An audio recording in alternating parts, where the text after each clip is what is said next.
2025 J advance paper 2 physics അതിലെ question number 15 ആണ് നമ്മൾ ചെയ്യുന്നത്. It's about projectile motion. പക്ഷേ സാധാരണ പ്രൊജക്ടൈൽ മോഷൻ പോലെയല്ല ഇത്. നോർമലി നമ്മൾ പ്രൊജക്ടൈൽ മോഷൻ പഠിക്കുമ്പോൾ എയർ റെസിസ്റ്റൻസും വിസ്കസ് ഫോഴ്സും ഒന്നും നെഗ്ലക്റ്റ് ചെയ്തിട്ടാണ് ചെയ്യാറ്, അതൊന്നും കൺസിഡർ ചെയ്യാറില്ല. But this one considers viscous force. It's happening in A viscous medium. വായിച്ച് നോക്കൂ. പ്രൊജക്ടൈലിൻ്റെ മാസ് തന്നിട്ടുണ്ട് 200 gram. Launched in a viscous medium at an angle 60 degree with an initial velocity 270. ഈ ആംഗിൾ വിത്ത് ഹൊറിസോണ്ടൽ ആണ്. Everything is ditto, സാധാരണ type തന്നെ. But it experiences viscous drag of this thing. There is a force. അത് പ്രോപ്പറായിട്ട് എഴുതിയാൽ vector ഫോമാണ്. Vector equal to -c × v. ഇപ്പോൾ velocity എങ്ങോട്ടാണോ അതിന് ഓപ്പോസിറ്റ് ആയിട്ടാണ് ഈ ഫോഴ്സ് ആക്ട് ചെയ്യുന്നത്. വാല്യൂ c, ഡ്രാഗ് കോഎഫിഷ്യൻറ്റ് അത് തന്നിട്ടുണ്ട് 0.1. v is the instantaneous velocity. Projectile hits a vertical wall after 2 seconds. ഇതൊരു വെർട്ടിക്കൽ വാളിന് ഹിറ്റ് ചെയ്യുന്നുണ്ട് 2 സെക്കൻഡിന് ശേഷം. ഇയുടെ വാല്യൂ ഈ പ്രൊജക്ടൈൽ മോഷനിൽ എവിടെയാണോ ഈ ഉള്ളത്? എന്നാൽ ഈ തന്നിട്ടുണ്ട് 2.7. What is the horizontal distance of the wall from the point of projection? Probably അവർ ഉദ്ദേശിക്കുന്നത് ഇങ്ങനെയാണ്. ഇത് ഗ്രൗണ്ട്, ഇതൊരു vertical wall. You're projecting it here with an initial velocity v0. This will follow a path like this and go and hit the vertical wall here. കണ്ടുപിടിക്കേണ്ടത് ഈ horizontal distance ആണ്. നമ്മളതിനെ പൊതുവെ റേഞ്ച് എന്നൊക്കെ പറയാറുണ്ട്. അതാണ് കണ്ടുപിടിക്കേണ്ടത്. ഈ പാർട്ടിക്കിൾ സപ്പോസ് ഇവിടെയാണെന്ന് വിചാരിക്കുക. അതിൻ്റെ വെലോസിറ്റി ഇങ്ങനെ ആയിരിക്കും. That velocity can be called as v.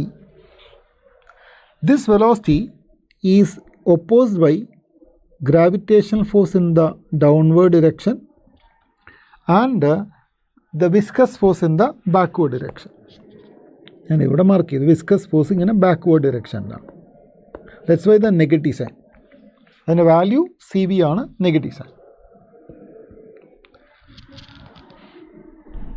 Right. ഇവിടെ ഈ വെലോസിറ്റി നമുക്ക് വേണ്ടത് ഹൊറിസോണ്ടൽ ഡിസ്റ്റൻസ് മാത്രമല്ല. ഇപ്പോൾ നമുക്കൊരു പണി ചെയ്യാം. ഈ വെലോസിറ്റിയെ നമുക്ക് രണ്ടായിട്ട് റിസോൾവ് ചെയ്യാം. This is called the x velocity, this is called the y velocity. Viscous ഫോഴ്സിനും 2 കമ്പോണൻസ് ഉണ്ടാകും. ഒരു എക്സ് കമ്പോണൻ്റ് ഉണ്ടാകും, ഒരു വൈ കമ്പോണൻ്റ് ഉണ്ടാകും. So I am writing along horizontal. ഞാൻ ഉപയോഗിക്കുന്നത് f=m/a എന്നാണ്. Along horizontal I am writing f=ma. What is f? f is nothing but minus c into vx equal to mass into acceleration in the x direction ax, which can be written as m into dvx by dt. Fine. From this ഇങ്ങനെ എഴുതാം. 1/vx dvx equal to -c/m into dt. Okay. Integrate both the sides. This will give you log vx from initial velocity എന്തായിരിക്കണം? Initial velocity v0 ആണ്. അതിൻ്റെ x component v0x ആയിരിക്കും. So this is v0x and final component vx ആയിരിക്കും. അതായത് ഈ point തൊട്ട് ഈ point വരെ ഹൊറിസോണ്ടൽ മാത്രം v0xും vxും. റൈറ്റ് സൈഡിൽ ടൈം ആണല്ലോ. -c/m into integral of dt, അത് t ആയിരിക്കും. ഫ്രം ഇനീഷ്യൽ ടൈം 0 ആണ്. ഈ പോയിന്റിൽ എത്തുന്ന ടൈമാണ് t. So that should be from 0 to t. ഈ പാർട്ട് ഓക്കെ ആണല്ലോ. ഓക്കെ. ഇനി എന്താണ്? ലോഗ് അപ്ലൈ ചെയ്യാം. ലോഗ് ഇവിടെ എഴുതിയാൽ കിട്ടുന്നത് ലോഗ് vx ബൈ അതായത് ലോഗ് a-b കിട്ടും, which is log vx by v0x കിട്ടും, ഈക്വൽ ടു ഇവിടെ കിട്ടുന്നത് -c/m into t കിട്ടും. നമുക്ക് വേണ്ടത് എക്സ് ഡയറക്ഷനിലെ ഡിസ്പ്ലേസ്മെൻ്റ് അല്ലേ. അപ്പോൾ നമുക്കിതിനെ ഈ vx കമ്പോണൻറ്റിനെ ഒന്ന് എക്സ്ട്രാക്ട് ചെയ്യാം. vx by v0x will be equal to e raised to minus c by m into t കിട്ടും. ഇപ്പോൾ മനസ്സിലായോ എന്തിനാണ് അവർ ഈ തന്നതെന്ന്? ഫൈൻ. ഇതിൽ നിന്ന് വി എക്സ് എത്രയാണെന്ന് കണ്ടുപിടിക്കാം. V x equal to v 0x e raise to minus c m by t. V എക്സിനെ നമുക്ക് d x by d t എന്ന് എഴുതാം അല്ലേ? സോ ഫ്രം ദാറ്റ് സ്റ്റെപ്പ് നമുക്ക് ഇങ്ങനെ എഴുതിക്കൂടെ, d x is equal to v 0x e raise to minus c m d t എന്ന് എഴുതാം. എഗെയിൻ ഇൻ്റഗ്രേറ്റ് ചെയ്യാം. ഇൻ്റഗ്രൽ ഡി എക്സ് എന്തായിരിക്കണം നോക്കൂ. ഇത് ഈ പോയിന്റിൽ അതിൻ്റെ പൊസിഷൻ x0 ആണ്, ഇവിടെയാണ് എക്സ്. എക്സ് മൈനസ് x0 എന്ന് പറയുന്നതായിരിക്കും 6. അപ്പോൾ ഇവിടെ ശരിക്കും നിങ്ങൾക്ക് കിട്ടുന്നത് X minus x0 equal to 6 ആണ്. കണ്ടുപിടിക്കേണ്ടത് ഡയറക്റ്റ് കിട്ടി. റൈറ്റ് സൈഡിൽ നോക്കാം, v 0x e raise to minus c ടിയുടെ ഡെറിവേറ്റീവ് ഇൻ്റഗ്രലാണ് e raise to minus c by m t divided by minus c by m. So r is equal to minus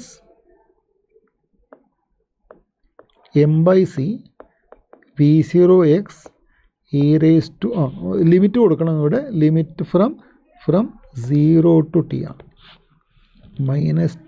minus e raised to cm by t from 0 to t which is minus m by c v0x limit apply ചെയ്താൽ എന്താ കിട്ടുന്നത്? ബ്രാക്കറ്റിൽ e raise to minus c by m t minus 1 കിട്ടും.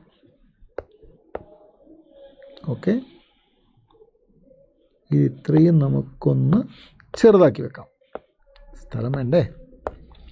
Okay, last step r is equal to minus ഉണ്ടല്ലോ. അപ്പോൾ നമുക്കിതിനെ m by c v0x into 1 minus e raise to minus c by m t എന്ന് എഴുതാം.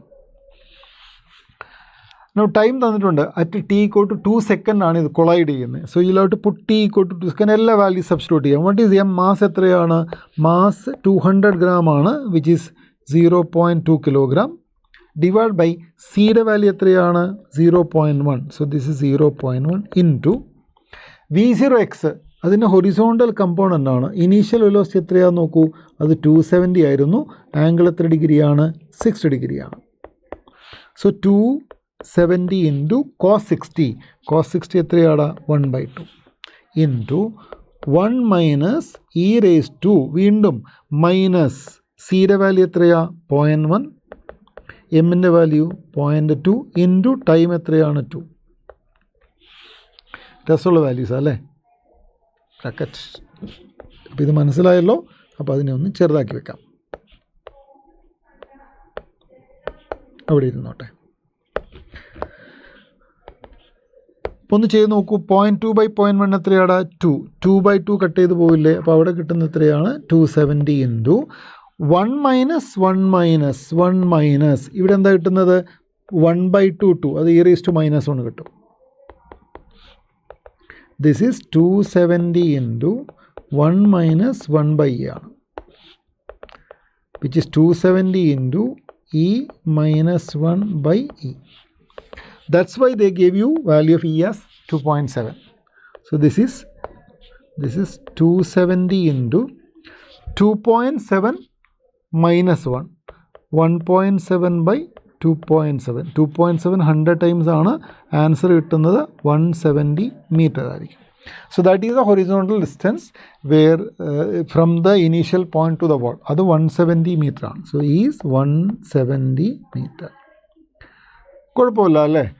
അത്ര എളുപ്പമൊന്നുമല്ല ഇങ്ങനെ, പക്ഷേ ഇത്തരം ചോദ്യങ്ങൾ നമ്മൾ ചെയ്യുന്നതാണ് കേട്ടോ. അഡ്വാൻസ് ഒക്കെ പ്രത്യേകിച്ച് നമ്മളിത് ചെയ്യുന്നതാണ്. ഡെറിവേഷൻസ് ഒക്കെ പഠിക്കുമ്പോഴേ ആണ് നമ്മൾ ഈ ഒരു സ്റ്റെപ്പൊക്കെ മനസ്സിലാക്കുന്നത്. അപ്പോൾ അഡ്വാൻസ് ആണ് ലക്ഷ്യമെങ്കിൽ ഡെറിവേഷൻസ് നന്നായിട്ട് പഠിക്കണം. എന്നിട്ട് അതിൽ ഇത്തരം കാര്യങ്ങളൊക്കെ ഇൻട്രൊഡ്യൂസ് ചെയ്യണം. എയർ റെസിസ്റ്റൻസ് ഇല്ല എന്ന് സാർ പറയുമ്പോൾ ഉണ്ടെങ്കിൽ എങ്ങനെ ചെയ്യാം എന്നൊക്കെ നമുക്ക് ചിന്തിക്കുമ്പോൾ ഇതൊക്കെ എളുപ്പമാവും. Okay, thank you so much.